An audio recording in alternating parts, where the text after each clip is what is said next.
کرے گا جناب سید احمد نبیل شاہ صاحب سے۔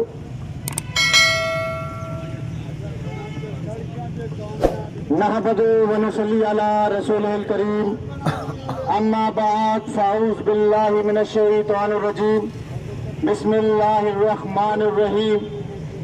ہم محنت کش اس دنیا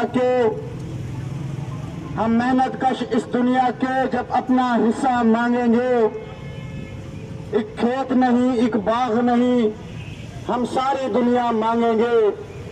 میں اپنے مقررین یہاں پر موجود انجمن تاجران جناب رانا سلیم صاحب، جناب محمد عثمان صاحب کا شکریہ ادا کرتا ہوں کہ آج ہمارے اس مزدوروں کے ساتھ اظہار یکجہتی کر رہے ہیں۔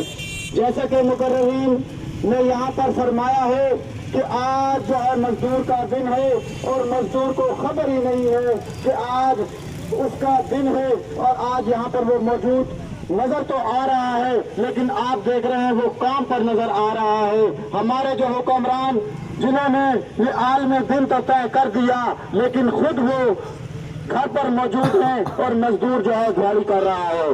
آج کے اس دور کے مہنگائی کے دور میں جہاں پر مزدور کو ایک وقت کا کھانا میسر نہیں، ہمارے حکمرانوں کے کتے اسیر ہو رہے ہیں۔ ہمارے حکمرانوں کے پروٹوکول کو دیکھیں، ایک چھوٹے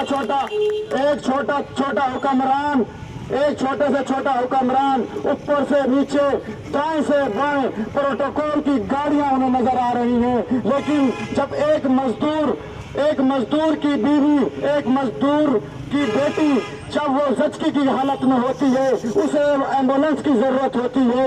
ایک مزدور، ایک غریب آدمی جب روڈ ایکسیڈنٹ میں جب تڑپ رہا ہوتا ہے تو اسے ایمبولینس میسر نہیں ہوتی۔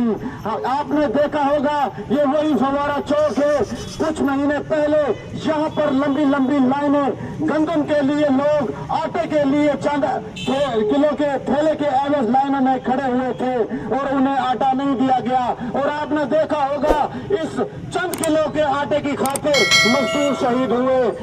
اس کی اصل وجہ یہی ہے کہ حکمران اسمبلیوں میں بیٹھ کر مزدور کے لیے پالیسیاں تو بناتے ہیں، مزدور کے نام پر IMF سے قرضہ تو لیتے ہیں، لیکن مزدور کے لیے دینے کے لیے کچھ نہیں ہے۔ یہ بڑی لمبیا فکریہ